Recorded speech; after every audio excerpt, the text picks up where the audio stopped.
Hi guys, welcome to my channel, and today I'm going to make an invisible letter with stuff that you already have at your house.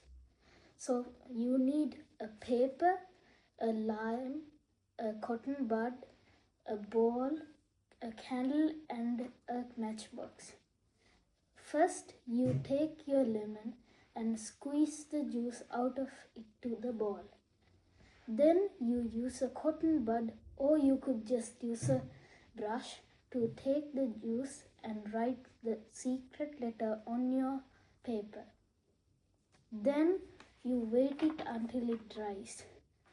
So when it fully dries like this, you could take your matchbox and light the candle. And I recommend you to use your ask your parents so they can help you.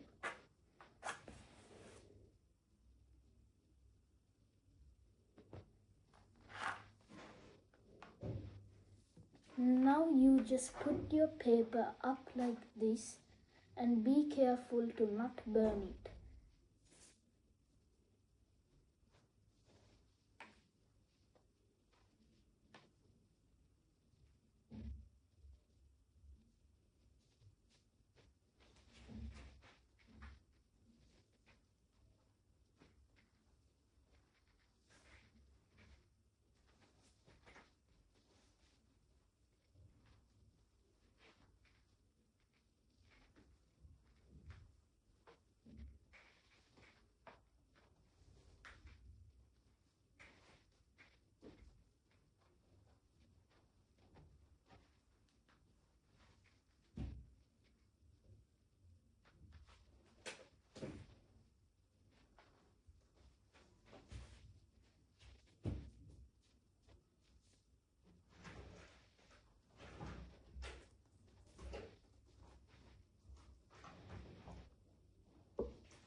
And now we are done, and let's do this and let's see in the next video.